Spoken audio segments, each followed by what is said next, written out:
Samajwadi party के senior नेता स्वामी प्रसाद मौर्य का फिर से एक बार विवादित बयान आया है, वो भी राम मंदिर को लेकर। कहें ये कार्यक्रम पूरा राम मंदिर की प्राण प्रतिष्ठा का बीजेपी का, इसलिए हम नहीं जाएंगे।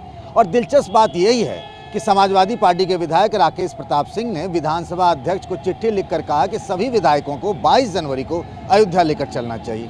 राकेश जी, तो बड़ा धर्म संकट हो गया। आप कह रहे हैं अयोध्या चलो, स्वामी कह रहे हैं कि भाई अयोध्या क्या चलना है, वहाँ तो राम सेवकों पर गोली चलाई गई, वो फैसला भी सही था। पहले तो मैं इतना कहना चाहूँगा कि राष्ट्रीय अध्यक्ष माननीय राष्ट्रीय अध्यक्ष श्री अखिलेश यादव जी ने स्पष्ट रूप से कल बैठक में ये कहा कि धर्म पे कोई चर्चा नहीं करेगा। हम धर्म पे चर्चा के लिए नहीं है, हम गरीब मजदूर वंचितों के उत्थान के लिए हैं। उसके बाद भी अगर कोई इस तरह का बयान लगातार दे रहा है तो मैं ज़रूर ये कहूँगा कि समाजवादी पार्टी में बहुत से ऐसे नेता कार्यकर्ता हैं जो समाजवादी पार्टी के में उनका आस्था और विश्वास है और राष्ट्रीय अध्यक्ष जी को अपने प्रेरणा स्वरूप के रूप में मानते हैं। लेकिन वो भगवान राम को अपना आराध्य मानते हैं, हिंदू धर्म को मानते हैं, सनातन धर्म को मानते हैं। तो अगर इस तरह का कोई बयान आता है तो उनकी भावनाएं आहत होती हैं।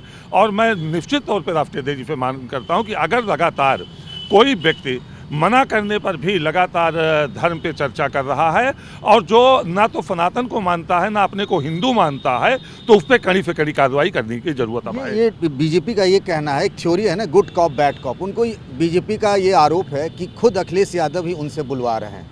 कल जबकि विधायकों की बैठक में तो बहुत लोगों ने मांग की कि भाई इस तरह के बयान पर रोक लगनी चाहिए, पर ऐसा क्यों हो रहा है कि बयान आ रहे हैं? मुझे तो लगता है कि बीजेपी में जब 5 साल कैबिनेट में स्वामी प्रसाद मौर्य रहे तो उनको ट्रेनिंग देके भेजा गया है कि जाइए वहां और आप यही बोलिए। ये बीजेपी की बोली बोल रहे हैं। हमको तो ऐसा लगता है अगर 5 साल तो बीजेपी में रहते हुए कभी नहीं बोले। बीजेपी में आज भी उनकी बेटी सांसद है। मेरे पास कुछ फोटोज हैं कि केदारनाथ में वो दर्शन कर रही हैं, रुद्राभिषेक कर रही हैं और ब्रह्मभोज करा रही हैं, ब्राह्मणों को दक्षिणा दे रही हैं। अगर वो पूरे हिंदुस्तान को सुधारने पर लगे हैं कि हिंदू धर्म अपराध है, हिंदू धर्म धोखा है, तो पहले अपनी बेटी को समझा ले, जो उनकी ही बेटी है, स्वयं की अपनी बेटी है, पहले उसको समझा लें। राकेश जी, अगर आप ये कह रहे हैं कि वो बीजेपी की बोली बोल रहे हैं तो समाजवादी पार्टी में ऐसी बोली बोलने वाले नेताओं की फिर क्या जरूरत? नहीं, देखिए, मैं लगातार मांग कर रहे हैं लोग कि अगर उन पे वो अपने जबान पे विराम नहीं लगाते हैं और वो धर्म पे चर्चा करते रहते हैं तो निश्चित तौर पर राष्ट्रीय अध्यक्ष जी को कड़ा कदम उठाना चाहिए। आपको लगता है इन सब बातों से अगले लोकसभा चुनाव में पार्टी को नुकसान हो सकता है?